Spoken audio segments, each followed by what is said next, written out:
बहुत समय पहले मगध राज्य के एक छोटे से गांव में सोमा नाम का एक युवक रहता था। वह एक व्यापारी का पुत्र था, लेकिन सांसारिक सुखों में उसकी कोई रुचि नहीं थी। वह अक्सर सोचता, क्या इस जीवन का कोई गहरा उद्देश्य है। एक दिन उसने सुना कि गौतम बुद्ध पास के नगर में प्रवचन दे रहे हैं। वह वहां पहुंचा और बुद्ध के वचन सुने। क्रोध अग्नि के समान है, जो पहले स्वयं को जलाती है और फिर दूसरों को। सच्ची शांति केवल करुणा और ज्ञान में है। सोमा को लगा कि उसे अपने जीवन का मार्ग मिल गया है। उसने अपने माता पिता से विदा ली और बुद्ध के संघ में शामिल होकर बौद्ध भिक्षु बन गया।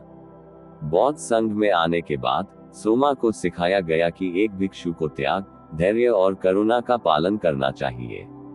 वह प्रतिदिन ध्यान करता, गांवों में जाकर भिक्षा मांगता और लोगों को धर्म का उपदेश देता। एक दिन जब वह एक गांव में भिक्षा मांगने पहुंचा, तो कुछ युवकों ने उसका मजाक उड़ाया और उस पर पत्थर फेंकने शुरू कर दिए। सोमा शांत खड़ा रहा। एक वृद्ध व्यक्ति ने पूछा, तुमने गुस्सा क्यों नहीं किया? सोमा ने उत्तर दिया, अगर कोई मुझे उपहार दे और मैं उसे न लूं, तो वह उपहार किसका रहेगा? वृद्ध ने कहा, उसी का जिसने दिया। सोमा मुस्कुराया और बोला, इसी प्रकार यदि मैं तुम्हारे क्रोध को स्वीकार नहीं करता, तो वह तुम्हारे पास ही रहेगा। ये सुनकर सभी आश्चर्यचकित रह गए। कुछ समय बाद सोमा जंगल के रास्ते से गुजर रहा था, जब एक भयंकर डाकू अंगुलिमाल ने उसका रास्ता रोक लिया। अंगुलिमाल ने हंसते हुए कहा, कोई भी मेरे हाथ से नहीं बचता, मैं 100 लोगों की उंगलियां काट चुका हूं।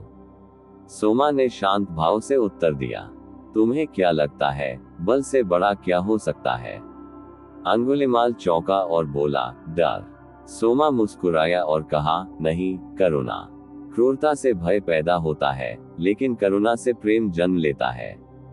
अंगुलिमाल को पहली बार एहसास हुआ कि वह गलत मार्ग पर है। उसने सोमा के चरणों में गिरकर क्षमा मांगी और संन्यास ले लिया।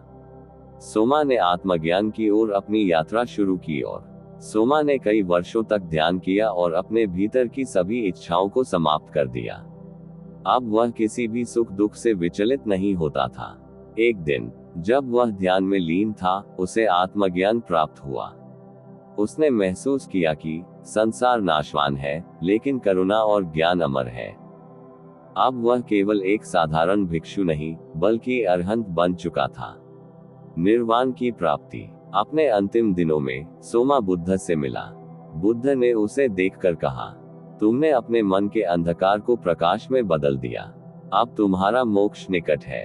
कुछ ही दिनों में सोमा ने महापरिनिर्वाण प्राप्त कर लिया, जिसका अर्थ है मृत्यु के बाद निर्वाण, अर्थात जीवन संघर्ष, कर्म और मृत्यु तथा जन्म के चक्र से मुक्ति की प्राप्ति।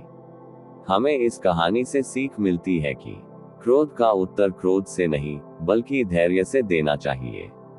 करुणा और प्रेम से घृणा को जीता जा सकता है। आत्मज्ञान ही जीवन का सच्चा उद्देश्य है। मित्रों, हमारी वीडियो अच्छी लगी हो तो वीडियो को लाइक और चैनल को सब्सक्राइब जरूर करें। धन्यवाद।